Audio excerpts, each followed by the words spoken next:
What if I told you that McDonald's isn't really a food company? And the real reason behind its success has nothing to do with burgers. Every day, more than 69 million people walk into McDonald's. They order familiar things: burgers, fries, drinks. Everything is fast. Everything is convenient. Everything is clear. And it seems like just a successful restaurant chain. But in reality, it's one of the most sophisticated business systems in history. A system where almost everything works differently than it seems. Okay. It all started with two brothers, Richard and Maurice McDonald. They weren't billionaires. They weren't brilliant strategists. They simply wanted to simplify the restaurant business. Make it faster, cheaper, more efficient. And they succeeded. They created a system that would later be called the speedy service system. Essentially, an assembly line for food. Every action was refined. Every movement was calculated.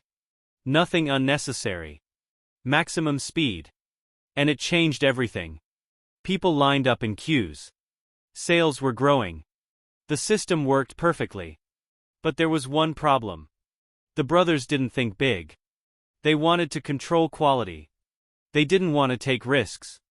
And they weren't trying to conquer the world. And at that very moment a man appears, who thinks completely differently. Rэй Krok. In 1954 he walks into their restaurant. And doesn't just see a business. He sees potential. A system that can be replicated endlessly. City after city. State after state. Country after country. What was a restaurant to the brothers, to him became a machine. Krok proposes franchising. The idea is simple. People open restaurants under the McDonald's brand and pay a percentage. At first, everything goes well. The business grows. Restaurants appear all across the country. But Krok quickly realizes one thing. The real money isn't in the food. And at that very moment a man appears, who thinks completely differently. Rэй Krok. In 1954 he walks into their restaurant. And doesn't just see a business. He sees potential. A system that can be replicated endlessly. City after city. State after state. Country after country. What was a restaurant to the brothers? To him it became a machine. Krok proposes franchising. The idea is simple. People open restaurants under the McDonald's brand and pay a percentage. At first, everything goes well. The business grows. Restaurants appear all across the country. But Krok quickly realizes one thing. The real money isn't in the food.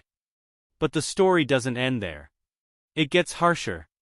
Rэй Krok realizes that as long as the brothers remain in control, he is limited. And he makes a decision to take the company completely. In 1961 he buys McDonald's for $2.7 million. On paper, a fair deal. But there's a detail. He promised the brothers a percentage of future profits. Unofficially. Without a contract. Pause. They never received anything. Not a single dollar. But the harshest moment is still ahead. The brothers' original restaurant. The place where it all began.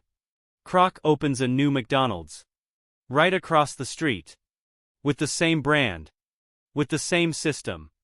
But now under his full control. And gradually, their business dies. Imagine this. You create an idea. That changes an entire industry. You build a system that the whole world copies. And in the end, you lose it. Because someone else turned out to be not just smart, but tougher, more strategic, more forward-thinking. And this is where the main lesson lies. McDonald's is not about food. It's about the system.